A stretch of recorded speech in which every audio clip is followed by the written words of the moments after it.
This is Joyce Teal, and I'm here at the sewing and quilting classes here at the Wyatt Art Center. Every Tuesday, we gather to learn to sew, or those people who know how to sew bring projects. If you need to learn to quilt, we'll be happy to teach you both traditional and some of the more contemporary methods.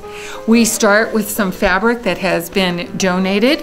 This fabric all comes from books of out-of-print fabrics, whatever. We take it and we cut it up and we show you how to cut it and sew it into these squares. And once the squares are assembled, we end up with these quilts. And what we do with our finished quilts is we donate them down to the community kitchen. This gives you an opportunity to learn how to piece, quilt, and some basic sewing skills, how to use the sewing machine, or if you want to learn to do it by hand, we can do that as well. Quilting is probably one of the oldest and most traditional things that women do.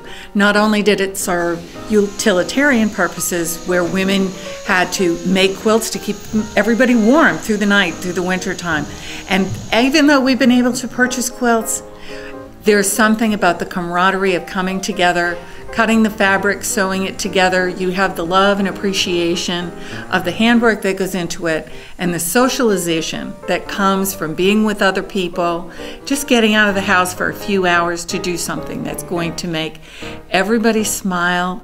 If you have ever had an interest in wanting to learn to do something with sewing, with quilting, with fabric, any kind of needlework, even knitting or crocheting, I would strongly encourage you to come by the Wyatt Art Center on a Tuesday, or to give me a call here at the center and we'll set up a time when you can come over and learn how to do it. Here I am, and my niece is about to have a baby, so I'm doing all baby things, like this is going to be a bark cloth, and I couldn't have even begun to do any of this without Joyce, because I had never even threaded a sewing machine before. And I can do it at home now too. Somebody found out that I make quilts and they ordered a king size. And that stopped me dead in my tracks, and that's why I had to come here, because it was more than I could do by myself. Okay. And I came to Joyce's class. This is for a great niece, and it's called a puzzle quilt because she's a puzzle.